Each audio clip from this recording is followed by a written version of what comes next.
जी, अस्सलाम वालेकुम। मेरा नाम खालिद कबीर है और आज हम पढ़ेंगे प्रॉपर्टी प्लांट इक्विपमेंट में जो हमारा टॉपिक है रिवैल्यूएशन। ठीक है, ये रिवैल्यूएशन से मुतल्लिक़ आज हम इसका एक ओवरव्यू लेंगे कि इसमें क्या चीज़ें आती हैं, रिवैल्यूएशन क्यों ज़रूरी है। तो जैसा कि आप जानते हैं कि कंपनीज में जो अगर हम बात करें प्रॉपर्टी की तो उससे मुतल्लिक़ हमारी जो है उसकी वैल्यूएशन जो है ऊपर नीचे होती रहती है, उसमें उतार चढ़ाव आता रहता है। तो कंपनीज जो हैं अपने एसेट्स की रिवैल्यू करती हैं। ये कोई हार्ड एंड फास्ट रूल नहीं है, तो जिस सिर्फ IAS 16 इसको गाइड करता है कि अगर आपने रिवैल्यूएशन करनी है तो आपने किस बेस पे करनी है, क्या कंडीशंस हैं, उसकी क्या रिक्वायरमेंट है। ठीक है, तो उस बारे में IAS 16 हमें बताता है कि आपने ये रिवैल्यूएशन करनी है। अगर हमने रिवैल्यूएशन करनी है किसी एसेट्स की तो उसके उसमें क्या क्या मेथड है, उसकी क्या रिक्वायरमेंट है, इस पे हम आज बात करेंगे, इस टॉपिक पे बात करेंगे। ठीक है, तो मेरे साथ रहिएगा, इंशाल्लाह हम इसके ओवरव्यू में देखेंगे, आपको जो है रिवैल्यूएशन क्या है उसकी प्रॉपर अंडरस्टैंडिंग हो जाएगी। तो हम देखते हैं कि इसमें क्या चीज़ है। जब जब हम किसी एसेट के मैयर कर लेते हैं, रिकॉग्नाइज कर लेते हैं, इनिशियल रिकॉग्निशन के बाद उसकी मैयरमेंट कर लेते हैं, तो मैयरमेंट में हम देखते हैं कि वो हम उसको एट कॉस्ट बुक कर लेते हैं। उसके बाद उसकी सब्सिक्वेंट मैयरमेंट होती है। सब्सिक्वेंट मैयरमेंट में हमारे पास दो मॉडल हैं जो स्टैंडर्ड हमें अलाउ करता है कि आज कंपनीज अपनी पॉलिसीज़ में ये दो मॉडल को यूज़ कर सकती हैं, या तो वो कॉस्ट मॉडल पे रखें अपने एसेट्स को और या रिवैल्यूएशन मॉडल पे अपने एसेट्स को रखें। ठीक है, तो कॉस्ट मॉडल में तो सिंपल हमारे पास जो आ जाता है कि कॉस्ट मॉडल तो जो हमारा एज इट इज़ चलता है, cost minus less accumulated depreciation और लेस एक्यूमुलेटेड इम्पेयरमेंट लॉस, और उसकी जो कैरिंग अमाउंट आ जाती है। ठीक है, तो ये तो हमारा एक नॉर्मल रूटीन से चलता है। और इसके बाद हम अगर रिवैल्यूएशन मॉडल को देखें तो रिवैल्यूएशन मॉडल जो है हमारा, उसमें हम देखते हैं कि fair value at specific date. ठीक है, fair value at specific date, जिस डेट पे आप रीवैल्यू कर रहे हैं अपने एसेट को, वो वाली जो डेट है वो कॉस्ट आपने लिखनी है, less subsequent cumulated depreciation. Subsequent का वर्ड यूज़ हुआ है। सब्सीक्वेंट का मतलब है कि जिस डेट पे आपने रीवैल्यू किया है अपने एसेट को, उस डेट के बाद का जो उसकी यूज़फुल लाइफ है, बाद की जो उसकी वैल्यू है, उसकी जो यूज़फुल लाइफ है, उस पे जो आपकी क्यूमुलेटेड डेप्रिसिएशन होगी, उसके लिए ये सब्सिक्वेंट वर्ड यूज़ किया गया है।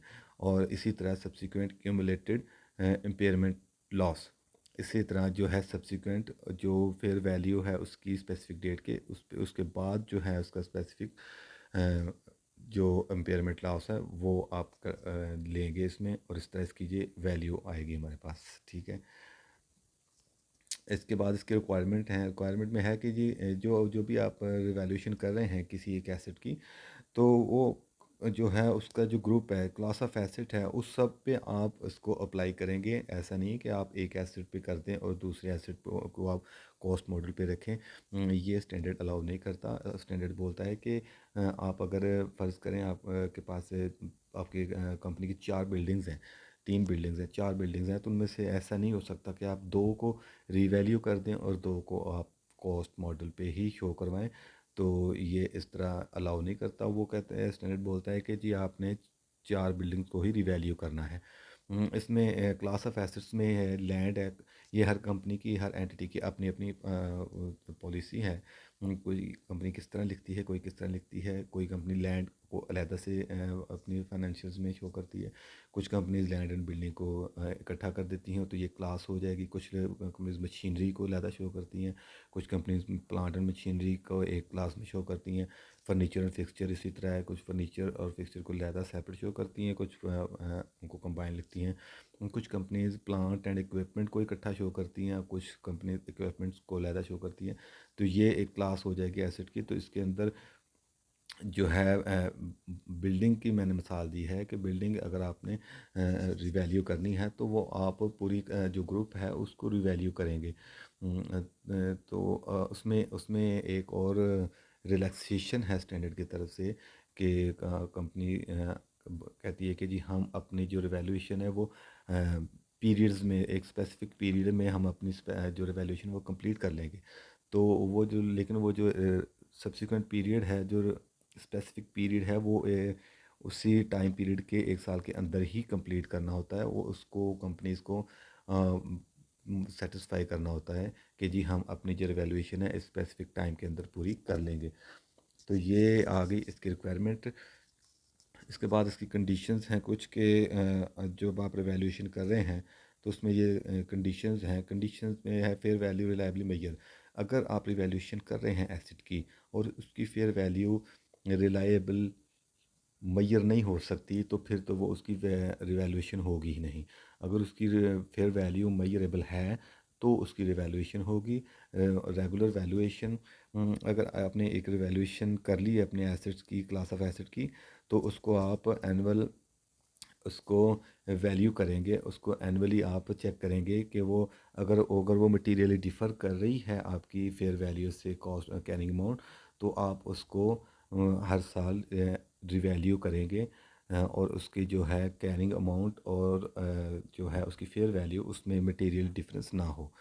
क्लास ऑफ एसेट, जैसा कि पहले हम बात कर चुके हैं कि किसी एक आइटम पे आप ये नहीं कर सकते रिवैल्यूएशन, उसके जो आइटम्स के जो ग्रुप है, पूरा ग्रुप पे आपने रिवैल्यूएशन करनी है।